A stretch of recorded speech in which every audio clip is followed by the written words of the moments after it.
කරේ තියෙන චේන් එක උගස් කරලා සල්ලි දාන්න තරමට මගේ අම්මා සංවේදී.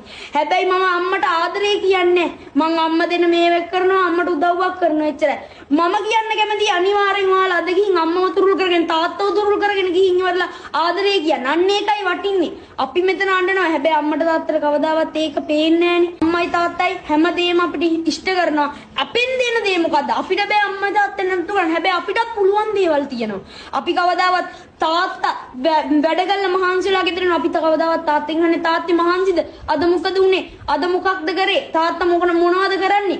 ඒ කිසි දෙයක් අහන්නේ. අපි බලන්නේ අපිට එන දේ විතරයි. ඇයි අපි මේ විදිහට පටු විදියට දකින්නේ? මට හතිය රෝගය තියෙනවා. මට 2 වසරේදී නියුමෝනියා තත්ත්වය ආවා. නියුමෝනියා තත්ත්වය ආවට පස්සේ මම කියන්නේ මගේ කතාව.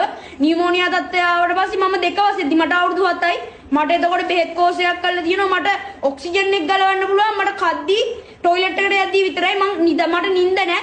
කවමදාවත් මගේ අම්මා පැය 24ම අඬනවා. පැය 24ම කඳුනනවා. ડોක්ටර්ස්ට එක වේදාවකදී කියලා කියනවා ළමයාගේ ජීවිතය අවිනිශ්චිතයි. ළමයා බේර ගන්න පුළුවන් වේද කියලා දෙනවා. මට කියලා කියනවා තාමන් මගේ මේ අත පුරා තියෙනවා ඉන්ජෙක්ෂන් 36ක බෙහෙත් කෝසයක් කරලා දෙනවා. තාමන් මගේ පාරවල් දෙනවා. මම එක බෙහෙත් එකක් ගහද්දිවත් අඬන්නේ. නමුත් මගේ අම්මා හැම බෙහෙත් එක්කදීම අඬනවා.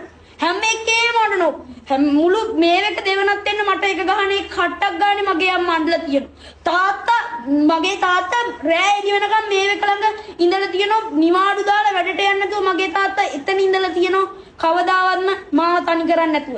එවැනි කැපකිරීම රාශියක් කරන්න පුළුවන් දෙන්නේ තමයි මෙන්න මේ අම්මයි තාත්තයි කියන්නේ. හැමෝටම කියන්නේ කවදාවත් අම්මගේ තාත්තගේ හිත රිද්දන්න එපා. එච්චරයි මට කියන්න තියෙන්නේ. මම කැමති ඔයාලා කවදාවත් මේ වගේ දැනකට අවිල්ලලා අම්මයි තාත්තයි ගැන කියන්න